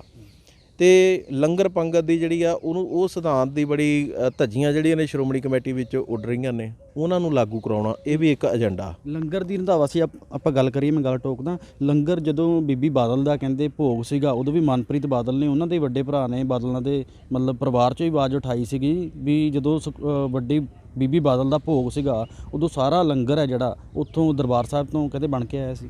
ਚਲੋ ਮੇਰਾ ਖਿਆਲ ਆ ਕਿ ਇਹ ਲੈਵਲ ਤੇ ਉੱਤੇ ਜਿੱਥੇ ਤੱਕ ਮੇਰੇ ਵਰਗੇ ਬੰਦੇ ਦੇ ਲਈ ਇਹ ਠੀਕ ਨਹੀਂ, ਜਿਹੜਾ ਬੰਦਾ ਦੁਨੀਆ ਛੱਡ ਗਿਆ ਹੋਵੇ ਇਸ ਤਰ੍ਹਾਂ ਦੇ ਉਹਦੇ ਤੇ ਮੈਂ ਕਮੈਂਟ ਕਰਾਂ। ਇਹਦੇ ਲਈ ਉਹਨਾਂ ਨੂੰ ਪ੍ਰੂਫ ਵੀ ਜਿਹੜਾ ਦੇਣਾ ਚਾਹੀਦਾ। ਪਰ ਇੱਕ ਗੱਲ ਪੱਕੀ ਹੈ ਕਿ ਜਦੋਂ ਅਕਾਲੀਆਂ ਦੀ ਰੈਲੀਆਂ ਹੁੰਦੀਆਂ ਨੇ, ਇਹ ਗੱਲ ਪ੍ਰਸਿੱਧ ਆ, ਇਹ ਗੱਲ ਦੇਖਣ ਦੇ ਵਿੱਚ ਆਈ ਆ ਕਿ ਉਹ ਜਿਹੜੇ 5-5 4-4 7-7 ਹਜ਼ਾਰ ਦੇ ਇਕੱਠ ਹੁੰਦੇ ਨੇ, ਉੱਥੇ ਲੰਗਰਾਂ ਦਾ ਜਾਂਦੇ ਨੇ ਤੇ ਉਹ ਸੇਵਾਦਾਰ ਲੈ ਕੇ ਜਾਂਦੇ ਨੇ। ਇਹ ਚੀਜ਼ਾਂ ਜਿਹੜੀਆਂ ਹੈਗੀਆਂ ਇਹਨਾਂ ਦੇ ਉੱਤੇ ਧਿਆਨ ਦੇਣ ਦੀ ਲੋੜ ਆ। ਤੀਸਰਾ, ਜਿਹੜੇ ਮੁਲਾਜ਼ਮ ਨੇ, ਮੁਲਾਜ਼ਮ ਵਰਗ ਦੇ ਵਿੱਚ ਜਿਹੜੀ ਗੁਰਸਿੱਖੀ ਦੀ ਜਿਹੜੀ ਆ ਬਹੁ ਗਿਣਤੀ ਹੈ ਅਜਿਹੀ ਆ ਕਿ ਉਹ ਪੂਰਨ ਰੂਪ ਦੇ ਵਿੱਚ ਇੱਕ ਉਹਨਾਂ ਨੇ ਨਾਮ ਤਰੀਕ ਜੇ ਬਣੇ ਹੋਏ ਨੇ, ਕੋਈ ਦਾੜੀ ਰੰਗ ਦਾ। ਤੋ ਇਸ ਤਰ੍ਹਾਂ ਦੇ ਜਿਹੜੀਆਂ ਚੀਜ਼ਾਂ ਨੇ ਉਹ ਖਾਮੀਆਂ ਦੂਰ ਕਰਨ ਵਾਲੀਆਂ ਨੇ। ਤੋ ਇਹ ਇੱਕ ਇਸ ਤਰ੍ਹਾਂ ਦੇ ਏਜੰਡੇ ਨੇ। ਇੱਕ ਸਭ ਤੋਂ ਵੱਡੀ ਗੱਲ ਇਹ ਆ ਕਿ ਸਾਡੇ ਕੋਲ ਤਖਤ 3 ਨੇ ਪੰਜਾਬ ਦੇ ਵਿੱਚ, ਪਰ ਉਹਦੇ ਜਥੇਦਾਰ 2 ਨੇ। ਜਿਵੇਂ ਮਤਲਬ ਸਰਕਾਰਾਂ ਇੱਕ ਡੀਸੀ ਨੂੰ ਦੂਸਰਾ ਛੁੱਟੀ ਤੇ ਚਲਿਆ ਹੋਵੇ ਵਾਧੂ ਚਾਰਜ ਦੇ ਦਿੰਦੀਆਂ ਨੇ। ਉਹਨਾਂ ਦਾ ਵੀ ਇੱਕ ਲਿਮਟ ਆ, ਮਹੀਨੇ ਲਈ ਜਾਂ 2 ਮਹੀਨੇ ਲਈ। ਪਰ ਇੱਥੇ 2 ਸਾਲ ਹੋ ਗਏ, ਦਮਦਮਾ ਸਾਹਿਬ ਦਾ ਜਥੇਦਾਰ ਉਹਨੂੰ ਕਾਰਜਕਾਰਨੀ ਅਕਾਲ ਤਖਤ ਤੇ ਲਾਇਆ ਹੋਇਆ। ਤੇ ਕੀ ਇਹਨਾਂ ਨੂੰ ਇੱਕ ਗ੍ਰੰਥੀ ਵੀ ਨਹੀਂ ਮਿਲ ਰਿਹਾ ਹੈਗਾ ਇੰਨੇ ਹਜ਼ਾਰਾਂ ਗ੍ਰੰਥੀ ਸਿੰਘਾਂ ਦੇ ਵਿੱਚੋਂ? ਇਹ ਹਾਲਾਂਕਿ ਪਤਾ ਆਪਾਂ ਨੂੰ ਹੈਗਾ ਕਿ ਜਿਹਨੇ ਲੱਗਣਾ ਉਹਨੇ ਕੀ ਚੰਦ ਚਾੜ੍ਹਦੇ ਨੇ, ਜਾਂ ਜਿਹੜੇ ਪਹਿਲੇ ਚਾੜ੍ਹ ਗਏ ਤੇ ਜਾਂ ਹੁਣ ਜਿਹੜੇ ਚਾੜ੍ਹ ਰਹੇ ਨੇ। ਪਰ ਕਮ ਸੇ ਕਮ ਇੱਕ ਖਾਨਾ ਪੂਰਤੀ ਤਾਂ ਜਿਹੜੀ ਆ ਉਹਦੀ ਹੋਈ ਜਾਵੇ। ਸੋ ਇਹ ਜਿਹੜੀਆਂ ਚੀਜ਼ਾਂ ਨੇ ਤੇ ਇਹ ਇਹੋ ਜਿਹੇ ਮਸਲੇ ਨੇ ਜਿਹੜੇ ਕੌਮੀ ਮਸਲੇ ਨੇ। ਸੋ ਮੈਂ ਜਿਹੜੇ ਇਹਨਾਂ ਮਸਲਿਆਂ 'ਤੇ ਮੈਂ ਬੋਲਣਾ, ਤੇ ਮੈਂ ਕਿਸੇ ਦੇ ਨਿੱਜੀ ਕਰੈਕਟਰ ਨੂੰ ਗੰਦਾ ਕਰਨ ਵਾਸਤੇ ਮੈਨੂੰ ਲੱਗਦਾ ਕਿ ਉਹ ਛੋਟੀਆਂ ਗੱਲਾਂ ਨੇ। ਰੰਧਾਵਾ ਸਾਹਿਬ, ਇੱਕ ਗੱਲ ਹੋਰ ਹੈ, ਕਿਉਂਕਿ ਜਦੋਂ ਵੀ ਕਿਤੇ ਕੋਈ ਘਟਨਾ ਹੁੰਦੀ ਹੈ, ਬਾਈਬਲ ਕਲਾ ਗੋਲੀकांड ਲਾ ਲਓ, ਹੁਣ ਗੁਰੂ ਗ੍ਰੰਥ ਸਾਹਿਬ ਦੀ ਆਪਾਂ ਗੱਲ ਕਰੀਏ, 300 ਜਿੰਨੇ ਵੀ ਸਰੂਪ ਨੇ ਗੈਪ ਹੋਏ ਨੇ, ਉਹਨਾਂ ਦੀ ਮਤਲਬ ਖਾਨਾ ਪੂਰਤੀ ਵੀ ਪ੍ਰੋਪਰ ਜੇ ਕਹੀਏ ਵੀ ਕੋਈ ਉਹਦੇ ਉੱਤੇ ਵਰਕ ਨਹੀਂ ਕੀਤਾ ਜਾ ਰਿਹਾ। ਪੁਲਿਸ ਪ੍ਰਸ਼ਾਸਨ ਵੱਲੋਂ, SGPC ਵੱਲੋਂ ਵੀ ਮਤਲਬ ਖਾਨਾ ਪੂਰਤੀ ਕੀਤੀ ਜਾ ਰਹੀ। ਜਿਵੇਂ ਪੁਲਿਸ ਸਿੱਟ ਬਣਾਉਂਦੀ ਹੈ, ਇਹਨਾਂ ਨੇ ਕਮੇਟੀ ਬਣਾਈ ਹੈ, ਪਰ ਫਿਰ ਉਹ ਗੱਲ ਗੋਲ ਕੇ ਹੁੰਦੀ ਹੈ। ਕਮੇਟੀਆਂ ਇਸੇ ਕਰਕੇ ਬਣਾਈਆਂ ਜਾਂਦੀਆਂ ਨੇ। ਦੇਖੋ, ਇਹੀ ਦੁੱਖ ਹੈ ਕਿ ਜਿਹੜੀ ਸ਼੍ਰੋਮਣੀ ਕਮੇਟੀ ਆ ਤਾਂ ਸਰਕਾਰੀਕਰਨ ਹੋ ਗਿਆ। ਤੁਸੀਂ ਹੁਣ ਕਿਸੇ ਵੀ ਦਫ਼ਤਰ 'ਚ ਚੱਲ ਜਾਓ ਮੈਨੇਜਰਾਂ ਦੇ, ਤੁਹਾਨੂੰ ਉੱਥੇ ਫੀਲਿੰਗ ਇਹ ਆਊਗੀ ਕਿ ਜਿਵੇਂ ਤੁਸੀਂ ਕਿਸੇ ਸਰਕਾਰੀ ਅਧਿਕਾਰੀ ਦੇ ਦਫ਼ਤਰ 'ਚ ਬੈਠੇ ਹੁੰਦੇ ਹੋ। ਇਹ ਨਹੀਂ ਹੋਣਾ ਚਾਹੀਦਾ ਗੁਰੂ ਘਰ ਵਿੱਚ। ਉੱਥੇ ਜੇ ਕੋਈ ਗੁਰੂ ਘਰ ਦੇ ਦਫ਼ਤਰ ਵਿੱਚ ਜਾਵੇ, ਉਹਨੂੰ ਉੱਥੋਂ ਗੁਰੂ ਘਰ ਵਾਲੀ ਫੀਲਿੰਗ ਆਵੇ। ਸੋ ਇਹ ਸਾਡੇ ਜਿਹੜੇ ਲੀਡਰਾਂ ਨੇ ਇਹ ਗੰਦ ਪਾਇਆ, ਇਹਨਾਂ ਨੇ ਸਰਕਾਰੀਕਰਨ ਕਰ ਦਿੱਤਾ ਉਹਦਾ। ਹੁਣ ਉਹੀ ਤਰੀਕਾ ਜਿਹੜੇ ਮੈਨੇਜਰ ਜਾਂ ਉਹ ਸਟਾਫ ਹੈ, ਉਹੀ ਤਰੀਕਾ ਉਹਨਾਂ ਨੇ ਅਪਣਾ ਲਿਆ। ਉਹਨਾਂ ਦਾ ਵਿਚਰਨ ਦਾ ਤਰੀਕਾ, ਉਹਨਾਂ ਦਾ ਕੰਮ ਕਰਨ ਦਾ ਤਰੀਕਾ ਜਿਵੇਂ ਸਰਕਾਰੀ ਮੁਲਾਜ਼ਮ ਕਰਦੇ ਹੁੰਦੇ ਨੇ, ਹੈ ਸੇਵਾਦਾਰ ਨੇ। ਇਸ ਲਈ ਇਹ ਬੜੀ ਜ਼ਰੂਰੀ ਆ ਕਿ ਉਹਨਾਂ ਨੂੰ ਉਹਨਾਂ ਦਾ ਜਿਹੜਾ ਗਿਆਨ ਹੋਣਾ ਚਾਹੀਦਾ ਕਿ ਉਹ ਕੀ ਨੇ, ਉਹ ਕਿੱਥੇ ਸੇਵਾ ਕਰ ਰਹੇ ਨੇ। ਤੇ ਮੈਂ ਹੀ ਨਹੀਂ ਕਹਿੰਦਾ ਵੀ ਸਾਰੇ ਜਿਹੜੇ ਨੇ ਉਹ ਮਾੜੇ ਨੇ, ਸਾਰੇ ਮਾੜੇ ਨਹੀਂ ਤੇ ਸਾਰੇ ਚੰਗੇ ਨਹੀਂ। ਤੋ ਇਸ ਵਕਤ ਇਹ ਜ਼ਰੂਰਤ ਇਹ ਆ ਕਿ ਜਿਹੜੇ ਚੰਗੇ ਬੰਦੇ ਨੇ ਉਹਨਾਂ ਨੂੰ ਚੰਗੇ ਅਹੁਦਿਆਂ 'ਤੇ ਲਾ ਕੇ ਇਹ ਸੇਵਾਵਾਂ ਲਈਆਂ ਜਾਣ ਤਾਂ ਕਿ ਉਹ ਅੱਗੇ ਸੁਧਾਰ ਕਰ ਸਕੇ। ਪਰ ਹੁਣ ਜਿਸ ਤਰ੍ਹਾਂ ਸਾਡਾ ਇਹ, ਜਿਵੇਂ ਹੁਣ ਆਪਾਂ ਦੇਖਦੇ ਆ ਕਿ MLA ਆ ਜਿਹੜਾ, SDM ਵੀ ਉਹੀ ਹੈ, ਥਾਣੇਦਾਰ ਵੀ ਉਹੀ ਹੈ, ਤਹਿਸੀਲਦਾਰ ਵੀ ਉਹੀ ਹੈ। ਪਤਾ ਨਾ ਇਹ ਗੱਲ ਦਾ। ਇਸੇ ਤਰ੍ਹਾਂ ਹੁਣ ਜਿਹੜਾ ਲੀਡਰ ਦੇ ਕਬਜ਼ੇ 'ਚ ਗੁਰਦੁਆਰਾ ਆ ਗਿਆ, ਉਹ ਹੈੱਡ ਗ੍ਰੰਥੀ ਵੀ ਉਹੀ ਹੈ, ਮੈਨੇਜਰ ਵੀ ਉਹੀ ਹੈ, ਕਲਰਕ ਵੀ ਉਹੀ ਹੈ। ਇਹ ਪੈਰਲਲ ਜਿਸ ਤਰ੍ਹਾਂ, ਹਾਲਾਂਕਿ ਹੁਣ ਦੇਖੋ MLA ਨੂੰ ਇਹ ਅਧਿਕਾਰ ਤਾਂ ਨਹੀਂ ਵੀ ਉਹ SDM ਬਣੇ, ਉਹਨੂੰ ਇਹ ਅਧਿਕਾਰ ਤਾਂ ਨਹੀਂ ਕਿ ਉਹ ਥਾਣੇਦਾਰ ਬਣੇ, ਉਹਨੂੰ ਇਹ ਅਧਿਕਾਰ ਤਾਂ ਨਹੀਂ ਉਹ ਤਹਿਸੀਲਦਾਰ ਬਣੇ, ਪਰ ਉਹ ਬਣ ਗਿਆ। ਸਭ ਕੁਝ ਆਪਾਂ ਨੂੰ ਪਤਾ ਹੈ, ਜੋ MLA ਕਹਿੰਦਾ ਤਹਿਸੀਲਦਾਰ ਉਹੀ ਕਰਦਾ, SDM ਉਹੀ ਕਰਦਾ, ਨਹੀਂ ਕਰਦਾ ਉਹਨੂੰ ਚੱਕ ਕੇ ਪਰੇ ਮਾਰ। ਇੱਥੇ ਹਾਲ ਇਹੀ ਲੀਡਰ ਹੋ ਗਿਆ, ਜੋ ਲੀਡਰ ਕਹਿੰਦਾ ਉਹੀ ਮੈਨੇਜਰ ਕਰਦਾ। ਰੰਧਾਵਾ ਸਾਹਿਬ ਦੇਖੋ, ਚਲੋ ਮੰਨਿਆ, ਸੁਣਨ 'ਚ ਵੀ ਆਇਆ, ਦਿਖਦਾ ਵੀ ਹੈ ਕਈ ਵਾਰੀ ਵੀ ਜਿੱਦਾਂ MLA ਕਹਿੰਦਾ ਹਲਕੇ ਦਾ, ਉੱਦਾਂ ਹੀ ਥਾਣਿਆਂ 'ਚ ਵੀ ਕੰਮ ਹੁੰਦੇ ਆ, ਕਚਹਿਰੀਆਂ ਸਭ ਕੁਝ ਉੱਥੇ ਕੰਮ ਉੱਦਾਂ ਹੀ ਹੁੰਦੇ ਆ। ਪਰ ਗੁਰਦੁਆਰਿਆਂ 'ਚ ਜਦੋਂ ਅਕਾਲ ਤਖਤ ਸਾਹਿਬ 'ਤੇ ਇਹੋ ਜਿਹੀਆਂ ਗੱਲਾਂ ਹੋਣ, ਫਿਰ ਕਿਵੇਂ ਲੱਗਦਾ ਇਸ ਨੂੰ ਕਿਵੇਂ ਠੱਲ ਪਾਈ ਜਾ ਸਕਦੀ ਹੈ? ਦੇਖੋ, ਇਹ ਹੁੰਦਾ ਜਿਹੜਾ ਨਿਜ਼ਾਮ ਹੈ, ਜਿਸ ਤਰ੍ਹਾਂ ਪ੍ਰਧਾਨ ਆ, ਜੇ ਉਹ ਇਹ ਗੱਲ ਧਾਰ ਲਵੇ, ਇੱਛਾ ਸ਼ਕਤੀ ਉਹਦੀ ਆਪਣੀ ਹੋਵੇ, ਤਾਂ ਇਹ ਠੱਲ ਪਾਈ ਜਾ ਸਕਦੀ ਹੈ। ਉਹ ਆਰਡਰ ਦੇ ਦੇਵੇ ਮੈਨੇਜਰਾਂ ਨੂੰ ਵੀ ਮੈਂ ਤੁਹਾਨੂੰ ਜਿਹੜਾ ਹੈਗਾ, ਤੁਹਾਡਾ ਕੋਈ ਕੱਖ ਨਹੀਂ ਵਿਗਾੜ ਸਕਦਾ, ਮੈਂ ਬੈਠਾ। ਜਦ ਪ੍ਰਧਾਨ ਇਹ ਛੋਟੀ ਮੈਨੇਜਰਾਂ ਨੂੰ ਦੇ ਦੇਵੇ, ਉਹ ਕਿਉਂ ਕਿਸੇ ਦੀਆਂ ਗੁਲਾਮੀਆਂ ਕਰਨਗੇ? ਉਹ ਤਾਂ ਆਪਣੀਆਂ ਸੀਟਾਂ ਬਚਾਉਣ ਦੇ ਮਾਰੇ ਉਹਨਾਂ ਨੂੰ ਲੱਗਦਾ ਕਿ ਆਹ ਲੀਡਰ ਮੇਰੀ ਬਦਲੀ ਨਾ ਕਰਾ ਦੇਵੇ, ਉਹਦੇ ਮਗਰ ਭੱਜਦੇ ਨੇ। ਇੰਨੇ ਨੂੰ ਦੂਆ ਆ ਜਾਂਦਾ, ਉਹ ਫਿਰ ਉਹ ਚਲਿਆ ਜਾਂਦਾ, ਫਿਰ ਉਹਦੇ ਗੋਡੇ ਫੜ ਲੈਂਦੇ ਨੇ। ਸਾਰਾ ਦਿਨ ਤਾਂ ਉਹ ਮੁੱਠੀਆਂ ਚਾਪੀਆਂ ਨਾਲ ਲੀਡਰਾਂ ਦੀਆਂ ਕਰਦੇ ਨੇ। ਵਾਧੂ ਮੈਂ ਤਾਂ ਇਹ ਕਹਿਣਾ ਕਿ ਵਿਹਲੜ ਲੀਡਰ ਦਾ ਗੁਰਦੁਆਰੇ ਦੇ ਦਫ਼ਤਰਾਂ ਦੇ ਵਿੱਚ ਬੈਠਣਾ ਬੰਦ ਹੋਣਾ ਚਾਹੀਦਾ। ਜੋ ਗੁਰਦੁਆਰੇ ਆਉਂਦਾ ਲੰਗਰ ਛਕੇ ਜਾ ਕੇ ਆਪਣਾ ਉੱਥੇ ਲੰਗਰ 'ਚ, ਨਹੀਂ ਆਪਣਾ ਦਰਬਾਰ ਸਾਹਿਬ 'ਚ ਬੈਠ ਕੇ ਕਥਾ ਸੁਣੇ, ਕੀਰਤਨ ਸੁਣੇ। ਨਹੀਂ, ਚਲੋ ਜੇ ਉਹਨੇ ਬੈਠਣਾ ਆਪਣਾ ਕਮਰੇ 'ਚ ਬੈਠੇ, ਉਹ ਜਿੰਨੀ ਦੇਰ ਤੱਕ ਉਹ ਬੈਠਾ ਰਹਿੰਦਾ ਤੇ ਉਹਨੂੰ ਉਹਦੇ ਸਿਰਹਾਣੇ ਬੈਠਣਾ ਪੈਂਦਾ ਉਹਦੀ ਪੂਜਾ ਕਰਨ ਵਾਸਤੇ। ਇਹ ਆ, ਉਹ ਕੰਮ ਕਿੱਥੇ ਕਰੂਗਾ? ਹੁਣ ਇੱਕ ਲੀਡਰ ਜੇ 10 ਵਜੇ ਆ ਗਿਆ ਤੇ 3 ਵਜੇ ਤੱਕ ਬੈਠਾ ਰਿਹਾ, ਮੈਨੇਜਰ ਉਹਦੇ ਕੋਲ 3 ਵਜੇ ਤੱਕ ਬੈਠਾ ਰਿਹਾ, ਉਹ ਕੀ ਕੰਮ ਕਰੂਗਾ ਗੁਰੂ ਘਰ ਦੇ? ਇਹ ਜਿਹੜਾ ਇਹ ਸੁਧਾਰ ਹੋਣਾ, ਇਹ ਏਜੰਡੇ ਨੇ। ਸੋ ਅਸੀਂ ਦੇਖਦੇ ਹਾਂ ਕਿ ਮੈਂ ਤਾਂ ਚਾਹੂੰਗਾ ਕਿ ਇਹ ਠੀਕ ਆ, ਭਾਵੇਂ ਵਿਰੋਧੀ ਧਿਰ ਦੇ ਵੱਲੋਂ ਮੈਂ ਆਇਆ, ਮੈਂ ਇੱਕ ਗੱਲ ਤੇ ਪੱਕਾ ਕਿ ਚੰਗੇ ਕੰਮਾਂ ਦਾ ਸਹਿਯੋਗ ਕਰਾਂਗੇ, ਤੇ ਮਾੜੇ ਜਿਹੜੇ ਕਰਨਗੇ ਜਾਂ ਕਰਨ ਦੀ ਤਿਆਰੀ ਕਰਨਗੇ, ਜਾਂ ਕਰ ਚੁੱਕੇ ਹੋਣਗੇ ਉਹਨਾਂ ਤੇ ਕੋਈ ਲਿਹਾਜ਼ ਨਹੀਂ ਕਰਾਂਗੇ। ਕੋਈ ਹੋਵੇ ਉਹਦਾ ਡਟ ਕੇ ਜਿਹੜਾ ਵਿਰੋਧ ਕੀਤਾ ਜਾਵੇ। ਤੁਸੀਂ ਕਿਹਾ ਵੀ ਜਿਹੜੇ ਮਾੜੇ ਕੰਮ ਕਰ ਰਹੇ ਨੇ ਜਾਂ ਕਰ ਚੁੱਕੇ ਨੇ ਉਹਨਾਂ ਦਾ ਵਿਰੋਧ ਕਰਾਂਗੇ, ਤੇ ਤੁਹਾਨੂੰ ਕੀ ਲੱਗਦਾ ਹੁਣ ਅੱਗੇ ਵਿਧਾਨ ਸਭਾ ਚੋਣਾਂ ਨੇ, ਹਰੇਕ ਸਰਕਾਰ ਆਪਣੇ ਏਜੰਡਿਆਂ ਦੇ ਉੱਪਰ ਇਲੈਕਸ਼ਨ ਲੜਦੀ ਹੈ, ਕੀ ਤੁਹਾਡੀ ਵੀ ਐਸਜੀਪੀਸੀ ਨੇ ਕਿਤੇ ਮੁੱਖ ਮੰਤਰੀ ਨਾਲ ਗੱਲ ਕੀਤੀ ਹੈ ਵੀ ਸਾਡੇ ਗੁਰਦੁਆਰਾ ਸਾਹਿਬ ਦੇ ਜਾਂ ਸਾਡੇ ਐਸਜੀਪੀਸੀ ਦੇ ਆਹ ਏਜੰਡੇ ਨੇ ਜੀ, ਆ ਦੂਰ ਕਰੋ? ਨਹੀਂ, ਐਸਜੀਪੀਸੀ ਆਪਣੇ ਆਪ ਦੇ ਵਿੱਚ ਇੱਕ ਸਰਕਾਰ ਵਰਗੀ ਬਾਡੀ ਹੈ। ਉਹਨੂੰ ਮੁੱਖ ਮੰਤਰੀ ਤੋਂ ਭੀਖ ਮੰਗਣ ਦੀ ਲੋੜ ਨਹੀਂ, ਬਲਕਿ ਉਹ ਤਾਂ ਇੰਨੀ ਕੁ ਤਾਕਤ ਰੱਖਦੀ ਹੈ। ਪਰ ਹੁਣ ਗੱਲ ਇਹ ਆ ਵੀ ਜਿਵੇਂ ਹਾਥੀ ਨੂੰ ਨਾ ਆਪਣੇ ਤਾਕਤ ਜਦੋਂ ਕੁੰਡੇ ਦੇ ਵੱਸ ਪੈ ਜਾਂਦਾ, ਉਹਨੂੰ ਆਪਣੇ ਸਰੀਰ ਦਾ ਹੀ ਨਹੀਂ ਪਤਾ ਹੁੰਦਾ ਕਿ ਮੈਂ ਕਿੰਨਾ ਕੁ ਤਾਕਤਵਰ ਹਾਂ। ਇੱਥੇ ਸਾਡੇ ਗੁਲਾਮ ਲੋਕ ਜਿਹੜੇ ਨੇ, ਜਿਹੜੇ ਗੋਲੇ ਲਿਆ ਕੇ ਬਿਠਾ ਦਿੱਤੇ ਉਹਨਾਂ ਨੂੰ, ਕਿਉਂਕਿ ਉਹਨਾਂ ਦਾ ਆਪਣਾ ਕੋਈ ਬੇਸ ਨਹੀਂ ਹੈ, ਉਹ ਕਿਸੇ ਬੇਸ 'ਚੋਂ ਨਹੀਂ ਨਿਕਲੇ, ਉਹ ਲਵਾਰਸ ਨੇ, ਉਹ ਕਿਸੇ ਲੀਡਰ ਨੇ ਮੈਂਬਰ ਬਣਾਤਾ, ਗਾਂ ਬਾਦਲ ਸਾਹਿਬ ਦੇ ਪਰਿਵਾਰ ਦੀ ਕਿਰਪਾ ਹੋ ਗਈ ਤੇ ਉਹਨਾਂ ਨੇ ਉਹਨੂੰ ਪ੍ਰਧਾਨ ਜਾਂ ਜੋ ਵੀ ਬਣਾਤਾ। ਇਸ ਕਰਕੇ ਉਹਦੇ ਅੰਦਰ ਇਹ ਸੰਕਲਪ ਹੀ ਨਹੀਂ ਪੈਦਾ ਹੁੰਦਾ ਕਿ ਮੈਂ ਹੁਣ ਪ੍ਰਧਾਨ ਬਣ ਗਿਆ। ਉਹ ਆਪਣੇ ਆਪ ਨੂੰ ਉੱਥੇ ਹੀ ਦੇਖਦਾ ਜਿੱਥੋਂ ਤੁਰਿਆ ਹੋਇਆ ਸੀਗਾ ਕਿ ਮੈਂ ਇਹ ਹਾਂ। ਜਿਹੜੇ ਬੰਦੇ ਕਿਸੇ ਬੇਸ 'ਚੋਂ ਨਿਕਲਦੇ ਨੇ, ਜਿਹੜੇ ਉਸ ਪਰਿਵਾਰ 'ਚੋਂ ਨਿਕਲਦੇ ਨੇ, ਉਸ ਬੇਸ 'ਚੋਂ ਨਿਕਲਦੇ ਨੇ, ਲੋਕਾਂ 'ਚੋਂ ਨਿਕਲਦੇ ਨੇ, ਜਿਹੜੇ ਲੋਕਾਂ 'ਚ ਵਿਚਰਦੇ ਨੇ, ਜਦੋਂ ਉਹ ਗੁਰਸਿੱਖ ਨੂੰ ਕਿਤੇ ਮੌਕਾ ਮਿਲਦਾ ਉਹ ਫਿਰ ਬੇਪਰਵਾਹ ਹੁੰਦਾ। ਉਹ ਬੇਪਰਵਾਹ ਹੋ ਕੇ ਜਿਹੜੀ ਸਹੀ ਨੂੰ ਸਹੀ ਕਰਦਾ, ਗਲਤ ਨੂੰ ਗਲਤ ਕਰਦਾ। ਅੱਜ ਸਾਨੂੰ ਇਹੋ ਜਿਹੇ ਨਿਜ਼ਾਮ ਦੀ ਲੋੜ ਆ, ਇਹੋ ਜਿਹੇ ਅਧਿਕਾਰੀ ਚਾਹੀਦੇ ਨੇ, ਇਹੋ ਜਿਹੇ ਮੈਂਬਰ ਚਾਹੀਦੇ ਨੇ। ਹੁਣ ਅਫਸੋਸ ਹੈ ਨਾ ਸਾਡੇ ਅਧਿਕਾਰੀ ਇਸ ਪਾਸੇ ਨੂੰ ਤੁਰਦੇ ਨੇ ਤੇ ਨਾ ਮੈਂਬਰ ਤੁਰਦੇ ਨੇ। ਮੈਂਬਰਾਂ ਨੂੰ ਸਿਰਫ ਜਿਹੜਾ ਹੈਗਾ ਕਮਰੇ ਮਿਲ ਜਾਣ, ਪਾਣੀ ਪਿਲਾਉਣੇ ਵਾਲੇ ਸੇਵਾਦਾਰ ਮਿਲ ਜਾਣ, ਰੋਟੀਆਂ ਮਿਲ ਜਾਣ, ਆ ਇੱਥੇ ਖੜ ਗਿਆ ਕਿ ਬਸ ਇੰਨੀ ਕੀ ਹੈ ਮਤਲਬ ਕਹਾਣੀ। ਦਿੱਲੀ ਐਸਜੀਪੀਸੀ ਦੀ ਗੱਲ ਕਰੀਏ, ਬੀਤੇ ਦਿਨੀ ਮਨਜਿੰਦਰ ਸਿੰਘ ਸਿਰਸਾ ਜੀ ਬੀਜੇਪੀ 'ਚ ਸ਼ਾਮਲ ਹੋਏ ਨੇ। ਕਿਵੇਂ ਲੱਗਦਾ ਦਿੱਲੀ ਦੀ ਪੋਲੀਟੀਕਲ ਨੂੰ ਦੇਖ ਕੇ ਵੀ ਉੱਥੇ ਵੀ ਗੁਰਦੁਆਰਾ ਸਾਹਿਬਾਂ ਦੇ ਵਿੱਚ ਮਤਲਬ ਕਾਫੀ ਕਹਿੰਦੇ ਵੀ ਉੱਪਰ ਥੱਲੇ ਹੁੰਦਾ ਰਿਹਾ ਕੰਮ? ਨਹੀਂ ਦੇਖੋ, ਮੈਨੂੰ ਇਤਰਾਜ਼ ਮਨਜਿੰਦਰ ਸਿੰਘ ਸਿਰਸੇ ਦੇ ਬੀਜੇਪੀ 'ਚ ਜਾਣ ਤੋਂ ਨਹੀਂ, ਮੈਨੂੰ ਇਤਰਾਜ਼ ਮਨਜਿੰਦਰ ਸਿੰਘ ਸਿਰਸੇ ਦੇ ਗੁਰਦੁਆਰਾ ਪ੍ਰਬੰਧਕ ਕਮੇਟੀ ਦੇ ਪ੍ਰਧਾਨ ਬਣਨ 'ਤੇ ਹੈ। ਦੇਖੋ, ਉਹਦਾ ਬੇਸ ਰਾਜਨੀਤੀ ਸੀ। ਉਹ 2 ਵਾਰੀ ਐਮਐਲਏ ਰਿਹਾ, ਤੀਜੀ ਵਾਰ ਹਾਰ ਗਿਆ। ਜਦੋਂ ਉੱਥੋਂ ਹਾਰ ਗਿਆ ਉਹਨੂੰ ਲਿਆ ਕੇ ਪ੍ਰਧਾਨ ਬਣਾਤਾ। ਹੁਣ ਉਹ ਪ੍ਰਧਾਨਗੀ ਹਾਰ ਗਿਆ, ਹੁਣ ਉਹ ਆਪਣੀ ਰਾਜਨੀਤੀ ਕਰਨ ਲਈ ਚਲਿਆ ਗਿਆ। ਮੈਂ ਇਹ ਕਹਿਣਾ ਕਿ ਜਿਹੜਾ ਬੰਦਾ ਕਦੇ ਰਾਜਨੀਤਿਕ ਬਣ ਜਾਵੇ, ਕਦੇ ਧਾਰਮਿਕ ਬਣ ਜਾਵੇ, ਨਾ ਉਹਦੇ 'ਤੇ ਵਿਸ਼ਵਾਸ ਕਰਨਾ ਚਾਹੀਦਾ, ਪਰ ਉਹਨੂੰ ਕਦੇ ਵੀ ਧਾਰਮਿਕ ਪੋਸਟ 'ਤੇ ਨਹੀਂ ਬਿਠਾਉਣਾ ਚਾਹੀਦਾ। ਹੁਣ ਮਨਜਿੰਦਰ ਸਿੰਘ ਸਿਰਸਾ ਕੋਈ ਅਖਲਾਕੀ ਧਾਰਮਿਕ ਗੁਰਸਿੱਖ ਹੁੰਦਾ ਤਾਂ ਕਦੇ ਇਹ ਸੋਚ ਸਕਦਾ ਸੀਗਾ ਮੈਂ ਉੱਧਰ ਜਾਵਾਂ?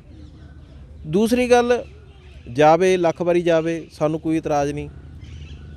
ਹੁਣ ਮਨਜਿੰਦਰ ਸਿੰਘ ਸਿਰਸੇ ਦੇ ਜਾਣ ਨੂੰ ਪੰਥ ਨਾਲ ਜੋੜ ਕੇ ਇਹ ਦਰਸਾਉਣਾ ਕਿ ਪੰਥ ਦਾ ਨੁਕਸਾਨ ਹੋ ਗਿਆ, ਇਹ ਮੈਂ ਸਮਝਦਾ ਕਿ ਇਸ ਤੋਂ ਮੰਦਭਾਗੇ ਬਿਆਨ ਹੋਰ ਕੋਈ ਨਹੀਂ ਹੋ ਸਕਦੇ। ਮਨਜਿੰਦਰ ਸਿੰਘ ਸਿਰਸਾ ਐਡਾ ਕਿੱਡਾ ਖੁਦਾ ਹੈ, ਮਤਲਬ ਜਿਹੜਾ ਪੰਥ ਦਾ ਰਹਿਬਰ ਹੈ, ਵੀ ਜਿਹਦੇ ਜਾਣ ਨਾਲ ਪੰਥ ਹਿੱਲ ਗਿਆ। ਉਹ ਇੱਕ ਕਾਰੋਬਾਰ ਕਰਨ ਵਾਲਾ ਬੰਦਾ ਐਮਐਲਏ ਬਣ ਗਿਆ ਤੇ ਉਹ ਪੰਥ ਬਣ ਗਿਆ। ਫਿਰ ਇਹ ਨਹੀਂ ਗੱਲ ਹੈ। ਹਾਂ, ਜੇ ਉਹ ਕਿਸੇ ਪਾਰਟੀ ਨੂੰ ਛੱਡ ਕੇ ਗਿਆ, ਕਿਸੇ ਵਿਅਕਤੀ ਵਿਸ਼ੇਸ਼ ਨੂੰ ਛੱਡ ਕੇ ਗਿਆ, ਉਹਦੇ ਲਈ ਦੁੱਖ ਹੋ ਸਕਦਾ, ਉਹ ਜ਼ਾਹਰ ਕਰੇ, ਫਿਰ ਅਸੀਂ ਉਹਦੇ 'ਤੇ ਕਮੈਂਟ ਕਰੀਏ ਵੀ ਗਲਤ ਕਹਿੰਦਾ। ਨਹੀਂ, ਵੀ ਉਹ ਕੁਦਰਤੀ ਜਿਹੜਾ ਜਿਹਨੂੰ ਛੱਡ ਕੇ ਗਿਆ ਦੁੱਖ। ਪਰ ਅੱਜ ਮੈਂ ਹੈਰਾਨ ਇਸ ਗੱਲ 'ਤੇ ਹਾਂ ਕਿ ਡਾਕਟਰ ਦਲਜੀਤ ਸਿੰਘ ਦੇ ਚੀਮਾ ਦੀ ਭੂਮਿਕਾ ਦੇ ਵਿੱਚ ਗਿਆਨੀ ਹਰਪ੍ਰੀਤ ਸਿੰਘ ਖੜ ਗਿਆ ਆ ਕੇ। ਕਿੱਡਾ ਮੰਦਭਾਗਾ ਬਿਆਨ ਆ, ਸਿਆਸੀ ਬਿਆਨ, ਇੱਕ ਪਾਰਟੀ ਦਾ ਬਿਆਨ, ਇੱਕ ਪਾਰਟੀ ਦੇ ਦਫ਼ਤਰ ਦੇ ਕਲਰਕ ਦਾ ਬਿਆਨ, ਔਰ ਉਹ ਬੰਦਾ ਦਵੇ ਉਹ ਜਿਹੜਾ ਅਕਾਲ ਤਖਤ ਸਾਹਿਬ 'ਤੇ ਬਿਠਾਇਆ ਹੋਇਆ। ਔਰ ਮੈਂ ਇਹ ਪੁੱਛਣਾ ਚਾਹੁੰਦਾ ਹਾਂ ਕਿ ਤੁਸੀਂ ਕਹਿੰਦੇ ਹੋ ਕਿ ਬੀਜੇਪੀ ਨੇ ਉਹਨੂੰ ਕਹਿ ਦਿੱਤਾ ਕਿ ਜੇਲ੍ਹ ਜਾਂ ਬੀਜੇਪੀ, ਠੀਕ ਹੈ, ਅਤੇ ਸਿਰਸਾ ਸਾਹਿਬ ਨੇ ਬੀਜੇਪੀ ਚੁਣ ਲਈ, ਅਤੇ ਕਿੱਡਾ ਕੁ ਤੁਸੀਂ ਮਹਾਨ ਪ੍ਰਧਾਨ ਲਾਇਆ ਹੋਇਆ ਸੀਗਾ ਜਿਹੜਾ ਜੇਲ੍ਹ ਤੋਂ ਡਰਦਾ ਬੀਜੇਪੀ 'ਚ ਚਲਿਆ ਗਿਆ। ਉਹ ਤੁਸੀਂ ਬਣਾਇਆ ਹੋਇਆ ਸੀ ਨਾ। ਉਹਦੀ ਪਿੱਠ ਅਕਾਲ ਤਖਤ ਦਾ ਜਥੇਦਾਰ ਥਾਪੜਦਾ ਸੀ ਨਾ। ਅਰਦਾਸ ਹੁੰਦੀ ਆ ਉਹਨਾਂ ਗੁਰਦੁਆਰਿਆਂ ਦੇ ਵਿੱਚ 2 ਟਾਈਮ ਕਿ ਜਿਨ੍ਹਾਂ ਸਿੰਘਾਂ ਸਿੰਘਣੀਆਂ ਨੇ ਧਰਮ ਹੇਤ ਸੀਸ ਦਿੱਤੇ, ਬੰਦ ਕਟਾਏ, ਖੋਪਰੀਆਂ ਲਹਾਈਆਂ, ਚਰਖੜੀਆਂ ਦੇ ਚੜੇ, ਧਨ ਆਰਿਆਂ ਨਾਲ ਚਰਾਏ, ਅੱਗੇ ਕਿਹਾ ਗੁਰਦੁਆਰਿਆਂ ਦੀ ਸੇਵਾ ਲਈ ਕੁਰਬਾਨੀਆਂ ਕੀਤੀਆਂ, ਧਰਮ ਨਹੀਂ ਹਾਰਿਆ। ਤੇ ਇਹ ਸੇਵਾ ਕਰਦਾ ਕਰਦਾ ਧਰਮ ਹਾਰ ਗਿਆ ਅੱਜ ਤੁਸੀਂ ਕਹਿੰਦੇ ਹੋ।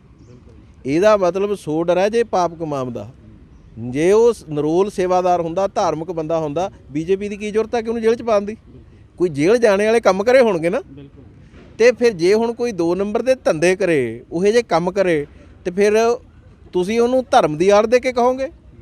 ਤੁਸੀਂ ਅਪਰਾਧੀਆਂ ਨੂੰ, ਜੇ ਦੋਸ਼ੀਆਂ ਨੂੰ ਇਸ ਤਰੀਕੇ ਨਾਲ ਬਚਾਓਗੇ? ਦੂਜੀ ਗੱਲ, ਹੁਣ ਤੁਸੀਂ ਆਪ ਹੀ ਕਹਿ ਦਿੱਤਾ ਕਿ ਉਹਨੂੰ ਦਿਖਾ ਦਿੱਤੀ ਜੇਲ੍ਹ। ਹੁਣ ਜ਼ਿਆਦਾ ਤੁਸੀਂ ਇਹ ਸਾਬਤ ਕਰੋ ਵੀ ਉਹਨੂੰ ਜੇਲ੍ਹ ਕਿਹੜੀ ਸਜ਼ਾ ਦੇ ਵਿੱਚੋਂ ਜਾ ਰਿਹਾ ਸੀ। ਬਿਲਕੁਲ।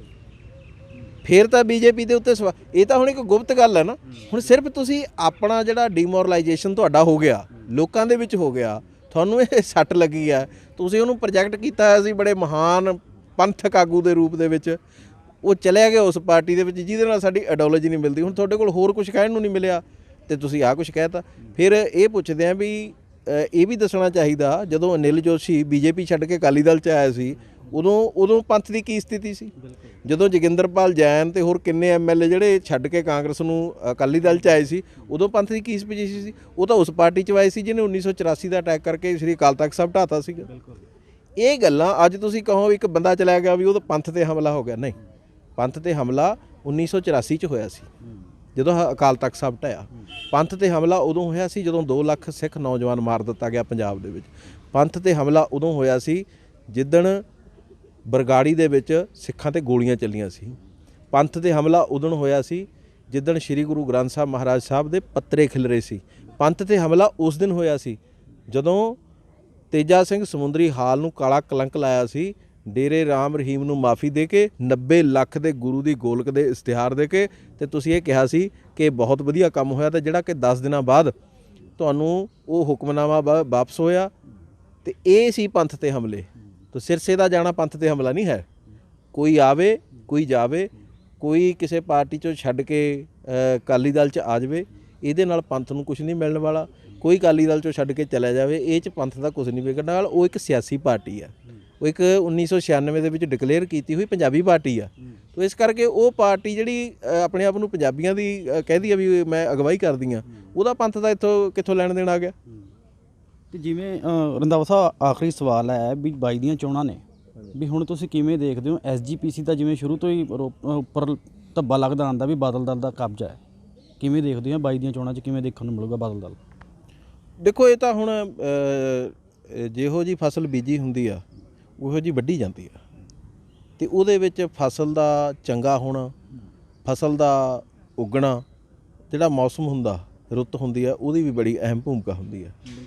ਤੇ ਮਨੁੱਖੀ ਜ਼ਿੰਦਗੀ ਦੇ ਵਿੱਚ ਜਿਹੜੀ ਸਾਡੀ ਮਨੁੱਖੀ ਜ਼ਿੰਦਗੀ ਆ, ਜਿਹੜਾ ਅਸੀਂ ਕਰਮ ਕਰਦੇ ਹਾਂ, ਇਹ ਜਿਹੜਾ ਇਹ ਫਸਲ ਹੀ ਹੈ, ਕਰਮਾਂ ਦੀ ਫਸਲ ਹੈ।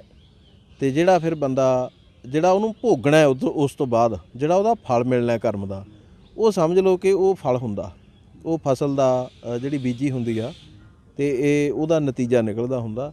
ਇਹ ਤਾਂ ਫਿਰ ਇੱਕ ਦਿਨ ਵੱਢਣੀ ਪੈਣੀ ਆ ਜਿਹੜੀ ਫਸਲ ਨਾਨਕੀ ਬੀਜੀ, ਤੇ ਇਹ ਵੱਢਣੀ ਪੈਂਦੀ ਆ ਜਿਹੜੀ ਫਸਲ ਬੀਜੀ ਹੋਵੇ। ਸੋ ਇਸ ਕਰਕੇ ਅਕਾਲੀ ਦਲ ਨੇ ਚੰਗੇ ਕੰਮ ਕਰੇ ਹੋਣਗੇ, ਅਕਾਲੀ ਦਲ ਨੇ ਕੁਛ ਸਵਾਰਿਆ ਹੋਊਗਾ ਲੋਕਾਂ ਦਾ, ਲੋਕ ਦੇਖ ਲੈਣਗੇ, ਲੋਕਾਂ ਨੂੰ ਚੰਗਾ ਲੱਗੂਗਾ। ਇਹਦੇ ਵਿੱਚ ਮੇਰਾ ਤਾਂ ਕੋਈ ਕਮੈਂਟ ਕਰਨਾ ਬਣਦਾ ਨਹੀਂ ਹੈਗਾ, ਕਿਉਂਕਿ ਇੱਕ ਸਿਆਸੀ ਜਿਹੜਾ ਇਹ ਸਿਸਟਮ ਹੈ, ਅਸੀਂ ਨਰੋਲ ਧਰਮ ਦੀ ਬੋਲ ਸੋ ਧਰਮ ਮੀੜਿਆ ਮੋਨ ਕਰਤ ਧਾਰੀ ਰਾਮ, ਧਰਮ ਦੀ ਜਿਹੜੀ ਗੱਲ ਕਰਦੇ ਰਹਾਂਗੇ, ਔਰ ਧਰਮ ਕਿਸੇ ਦਾ ਮੁਹਤਾਜ ਨਹੀਂ। ਤੇ ਰੰਧਾਵਾ ਸਾਹਿਬ, ਤੁਸੀਂ ਧਰਮ ਦੀ ਗੱਲ ਕਰਦੇ ਹੋ, ਤੇ ਹੁਣ ਤੱਕ ਜਿਹੜਾ ਬੇਅਦਬੀ ਗੋਲੀकांड ਹੋਇਆ ਸੀਗਾ, ਬਾਈਬਲ ਕਲਾਂ ਗੋਲੀकांड ਹੋਇਆ, ਇੰਨੇ ਆਪਣੇ ਗੁਰੂ ਗ੍ਰੰਥ ਸਾਹਿਬ ਦੇ ਸਰੂਪ ਅੰਗ ਪਾੜੇ ਗਏ, ਖਿਲਰੇ, ਉਹਨਾਂ ਦਾ ਹਜੇ ਤੱਕ ਇਨਸਾਫ ਨਹੀਂ ਹੋਇਆ।